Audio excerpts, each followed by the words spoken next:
What's up, everybody? First order of business today. We've got to record our matchup guide for Death Shadow versus Amulet Titan.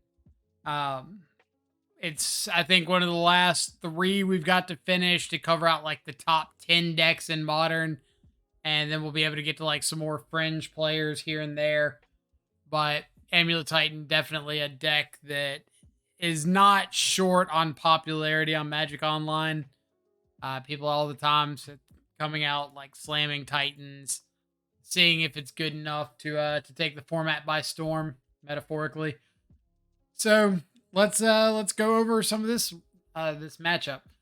So first off, like, how do you identify you're up against Amulet Titan? Some of the key players are going to be like the namesake card Amulet of Vigor in the first couple turns. Cards like Arboreal Grazer, to a lesser extent, Sakura Tribe Elder. See it sometimes in Titan. You see it a lot in Scape Shift as well, so it's not like a definitive card. Arboreal Grazer, though, is pretty much limited to Amulet Titan. Mention the Amulet itself. Some of the lands are pretty uniquely identifiable to Amulet Titan. So, like early bounce lands like Cement Growth Chamber, haste lands like Slayer Stronghold, or oh, what's the other one? Boros Garrison. Not Boros Garrison. What is the name? The one that only takes one red to activate. It's the meld one. Oh well, something like that. Um, Sunhome Fortress of the Legion, Teleria West, all mostly just an Amulet Titan. So lands like that can give it away. Cavern of Souls naming like Beast, or naming Nymph. Or what's the other one? Beast, Nymph, Giant. Those probably going to be the only cavern names you see unless they have like a Cultivator Colossus, but that's probably just on Beast. All right, so you've identified you're against Amulet Titan. What is your goal then?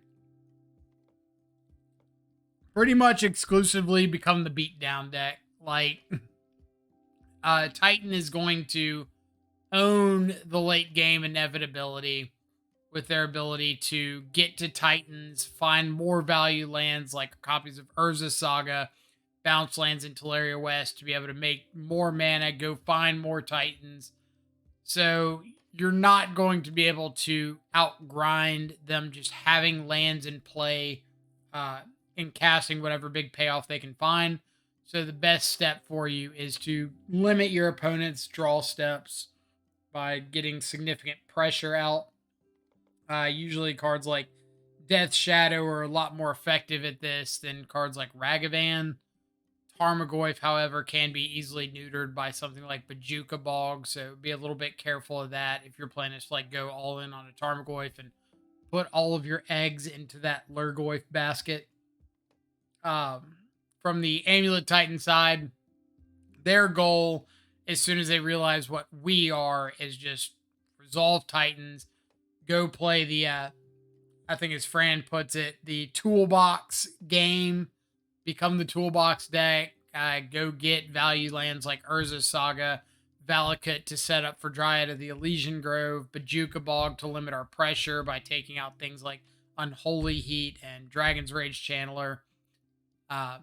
Bounce lands to pair with existing Urza Sagas to be able to just keep making tokens to block anything like that. So just be considerate that, like I said, your opponent owns the late game. So if you're set up to give them too many turns, they'll more than likely have a good shot at finding a way out of it.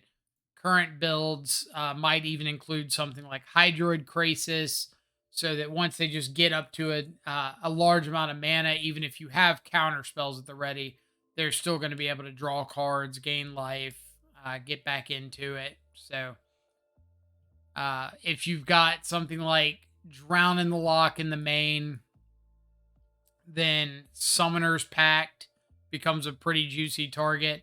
Like, you probably aren't going to have enough cards in your opponent's yard to be able to counter a Primeval Titan, but if you have a chance to counter that Summoner's Pact and stop the whole train from continuing towards the station, it's a pretty good plan. So let's talk a little bit about sideboarding. If you're on, we usually just start with Grixis for the sideboarding because that's kind of the variation that most people know and trust the most. So it's a reasonable baseline. Things you want to look at bringing in are cards like Dress Down, help to stop ETB triggers off the Primeval Titans themselves so they can't get that momentum going sooner, especially on a turn where they're able to potentially haste up that Titan, like have an Amulet out, cast a Titan, Dress Downing to stop them from getting those triggers might prevent you from getting Bajuka bogged or the Titan hasted up, something like that. Also stops Dryad Arbor, not Dryad of the Elysian Grove. If they put a land on the stack as their first land that has like a trigger, then a Dress Down can stop them from playing an additional land. Likewise, a land on your instep can stop everything that would go on their turn. Stop an extra land off Dryad, stop a Titan ETB effect, an Arboreal Grazer ETB effect, anything like that. Destructotron coming in with the 5 gifted. Thank you so much. Welcome to the subscribers. Looks like we got Sappy, Starburst, Clark, Def Jad, and 5 Schwinger. Thank you all so much. Greatly appreciate it. Hope everybody's having an awesome Tuesday so far. Drop some fancy emotes in the chat. 4 colors dead. Shadow Cabal has risen once more. That's what we're hoping for sure. We'll see how it goes, right? Dress Down's great to bring in. Terminate's great to bring in. Deals with any problematic threat your opponent can drop down. Whether it be Dryad, Titan, if you need to clear the way for a Ragavan with like a Terminate on an Arboreal Grazer or something like that can work out really well. Deft, I appreciate it. Hope you're having an awesome Tuesday. I found myself more often nowadays bringing in like a single copy of EE or a single copy of Kolaghan's Command. So it used to be that Titan was like up to the randomness of the universe to hit their amulets. But now with the 4 amulets and like up to 4 copies of Urza's Saga, they're way more likely to see an amulet over the course of a game. So if that's almost like a guarantee now, then a way to actually interact with those amulets is pretty decent. Plus, like Engineered Explosives has the added upside of being able to take out the tokens off of Saga. The final spots can be something like Turok if you're playing Grixis. Usually Amulet's not running any Veil of Summers, so like a quick Turok off a Ragavan can do a lot to mess up that sequence that they're trying to set up, especially with Amulet being prone to like hold on to bounce lands to try to get extra triggers off of amulets. Then maybe like Turok sniping a bounce land and a payoff or 2 bounce lands can have a much bigger impact than you think it would be. Cards that I'm typically boarding out of something like Grixis, Spell Pierce, pretty bad. Like you could potentially Spell Pierce a Summoner's Pact to stop them from actually getting and playing the Titan that turn, but they can still just like go get the Titan or get and play a Dryad that might be too much for you to grind through. So pretty weak on that end. Some of the spot removal like Fatal Push, you can kill Dryad, but not being able to kill a Titan's a really big liability. And if you're planning on bringing in Terminate, then you're just like upgrading that removal. You're taking out some of the stuff that can miss things at important parts and replacing it with cards that are always going to hit what you want to hit. Drown in the Lock is a weaker card. It's really great if your opponent sees a bunch of Summoners Packs. It's really terrible if they see a bunch of actual Titans.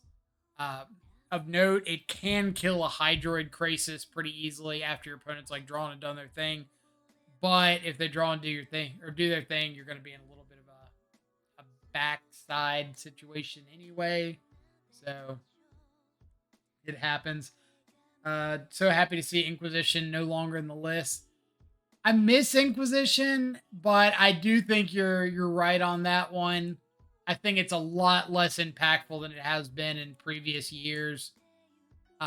Like somebody was talking about Thought Scour the other day, and it's kind of that same situation, right? Like Thought Scour, I miss casting Thought Scour a lot, but with like Consider in the format, if you are looking for a cantrip beyond Bauble, then Consider's probably got a little more flexibility for you, so you don't have to risk like flipping over your threats. So let's go to the next variation of Shadow. We got Grixis here. Look at something like Demir. For the most part, like sideboard options are pretty similar, but we'll go over a bunch of them. Cards like Spreading Seas are great to come in, Infernal Grasp, or like Murderous Cut, uh, Victim of Night, something like that. If you're running a more situational removal spell in your sideboard, uh, Chalice of the Void can stop Summoner's Pact. I don't think it's impactful enough to bring in, but it's an option that is there. Again, things coming out are like Stubborn Denial that might not hit a Titan, Drown in the Lock. A list like this is a little more reliant on Fatal Push, so you're probably not boarding them out as aggressively. But like Force of Negations, things like that can come out pretty easily. If you're on like a Bloodbraid Elf list, Ashiok is a really good choice to come in. Stops Titans altogether. Stops the Urza Sagas from tutoring up an amulet. Again, we got Dress Down. Surgical Extraction's a possibility. Like, if you think you can fight over the hand well enough, so like if your Thought Seizes or something are going to hit something that you can surgical, then it could very well be a good bring in for you. But if your opponent's really likely to keep like a land heavy hand without a payoff and hope that they're going to find that, then surgical might not be as effective.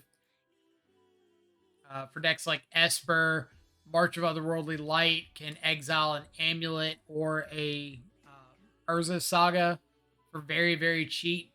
So it's a good way to interact early with some impactful pieces. Again, any removal for like any sort of creature is always going to be positive.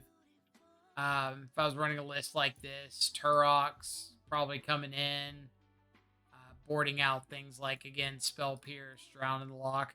So let's look at like non-blue variations of Shadow. We still got like Jund and Rakdos and Mardu. Jund, Turok again, decent bring in. Cards like Alpine Moon are really solid. I think I went over that with Grixis. So a couple options for Alpine Moon is you can name like bounce lands after they've come down to shut a mana off of them. So like your opponent plays a Simic Growth Chamber, they pick up something else past the turn, you Alpine Moon the Simic Growth Chamber. Now all of a sudden it can only make one colorless or one mana of any color. It's not Void Mirror or Damping Sphere. It's not Damping Sphere. Makes one mana of any color. Um, Things like Terminate again. Kind of talked about EE, K Command. Ancient Grudge is kind of in that same realm of if you're wanting something to interact a little more with amulets themselves and sagas, then Grudge could be an option. But if you're playing something like Jund, your goal is more to get a big threat, get the pressure going than it is to like try to interact too much with what they're doing. Mardu with like Udok's list. Fulminator, fantastic bring in if you've got access to those. Terminate, Wear and Tear, actually really, really good.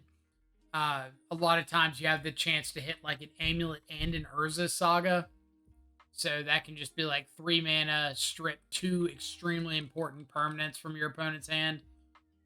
Board outs are going to be things like Ranger Captain's really slow. Dolthy's a good card to bring in against Amulet Titan.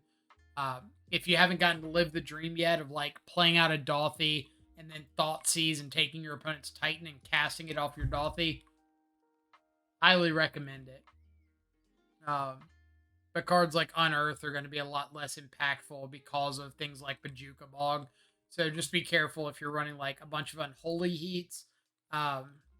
Early on, it used to be like, oh, Unholy Heat's great, it kills Titan.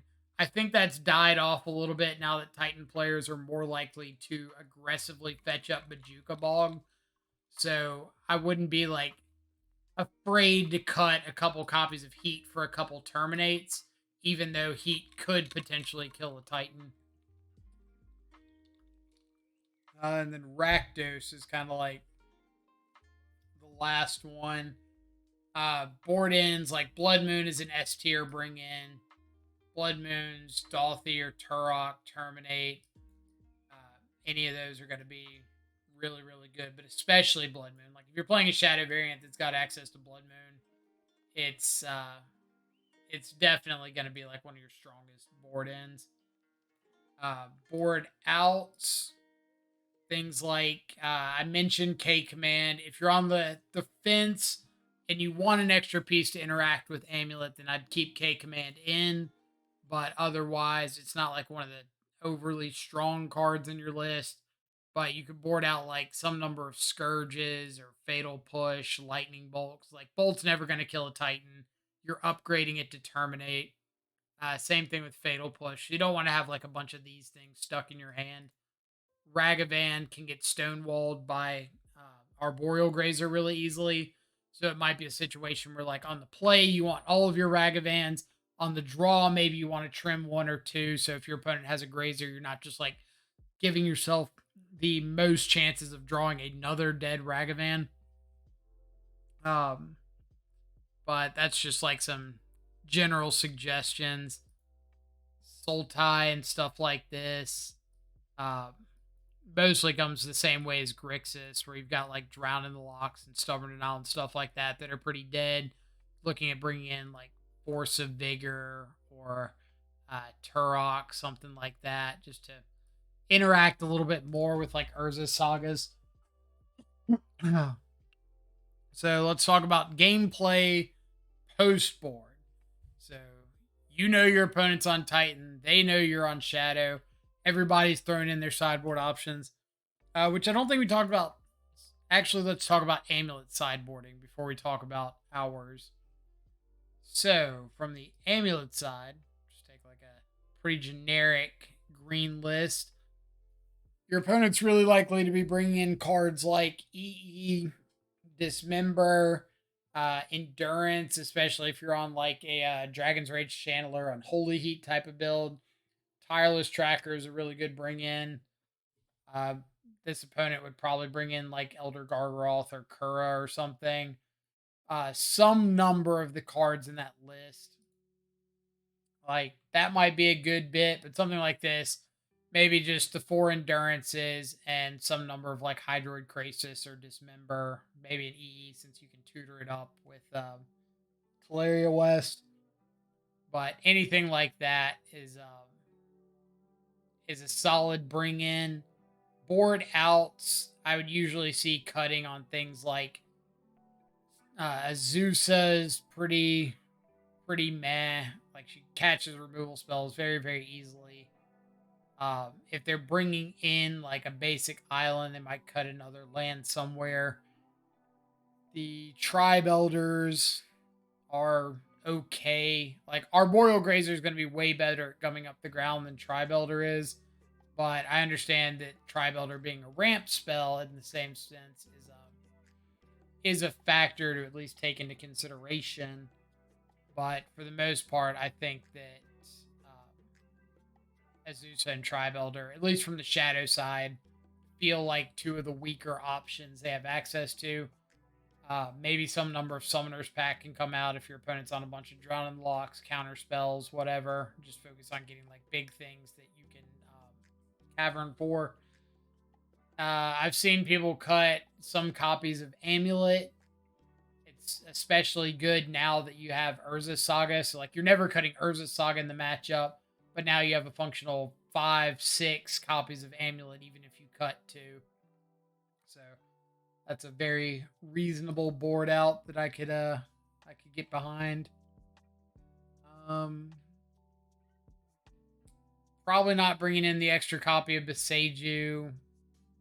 If they've got a Bajuka Bog in the board, they're definitely bringing that in. But that kind of sums it up. So let's talk about play patterns post board. Like I said, you've identified your opponents on Amulet. They've identified you're on Shadow. What are you doing from here? First off, you're looking for hands if you have the choice. So this doesn't apply to like your mulligans to 4 or whatever, where you never see a land down the road. But if you have a choice, on the play, I would really prioritize like hand disruption.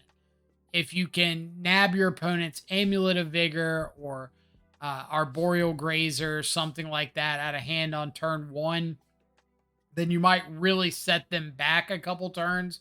Because now instead of having like turn 1 land Amulet, turn 2 bounce land Dryad, now they're looking at like turn 1 land, turn 2 bounce land, turn 3 land Dryad. And that turn difference, especially when we're on the play, is a really, really big setback for them. So anything that can kind of get that pseudo time walk there is extremely nice to have.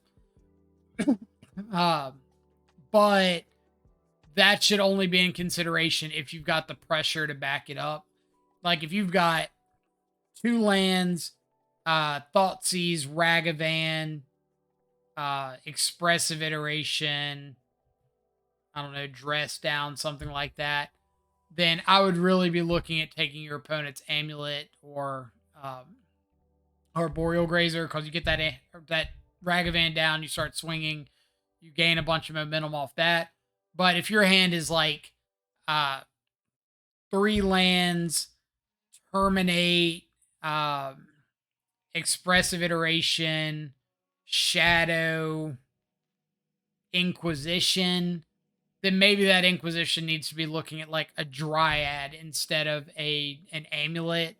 It's like they're gonna hit the lands before you're putting pressure out there. So now it becomes more about like, hey, let's take payoffs. Let's take the important hate pieces, or take the important interactive on the board pieces, as opposed to the build up. And that's more of like on the play. On the draw, you're really starting to try to hit on the hand disrupt, or really trying to hit payoffs with the hand disruption. Like your opponent's going to get a lot of quick starts, not a lot you can do about it. So it's more about take the Titan, take the Cultivator Colossus, the Hydroichrasis, whatever, and then start fighting through that way. Fight through the small stuff. Steven, what's up? B-Day Stream, what's up? It's Crunk already. No, Mike just can't find words to express his hatred of Amulet Titan.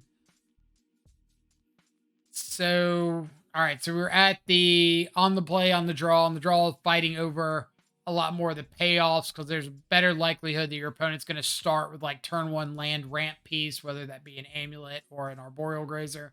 So now it becomes more important to fight over like Dryad or Azusa, or if you've got Thoughtseize, Titan, or Cultivator Colossus. And I would try to suggest, if you're playing Thoughtseize, it doesn't matter too much. If you're playing Thoughtseize and Inquisition, try to lead with the Inquisition. Like, there's going to be a number of times that your opponent's got 5 lands, Titan, Cultivator, Colossus, and the Inquisition misses, but you don't want to Thoughtseize and have your opponent have a Dryad and a Titan. And now if you want to stop the Dryad from coming down on turn 2, then you have to just leave them with a Titan. If you start with the Inquisition, even if it misses, you don't get got by that kind of sequence. So just keep an eye on what your hand disruption options are. If you're on like Rakdos, try not to telegraph that you've got Blood Moon in. They probably know, but it's still a little bit better to maybe like fetch and shock the first land. Don't fetch on the second one until turn 3 when you Blood Moon or something like that. But as soon as you start like aggressively fetching up basics, then your opponent's more likely to try their best to play around Blood Moon if they can. Whether that be like tutoring up a Beseiju early, or like prioritizing a Tribe Elder to get a forest instead of an Amulet or something like that. So just keep that in mind. Otherwise, hope this kind of helps with your matchup against Amulet Titan.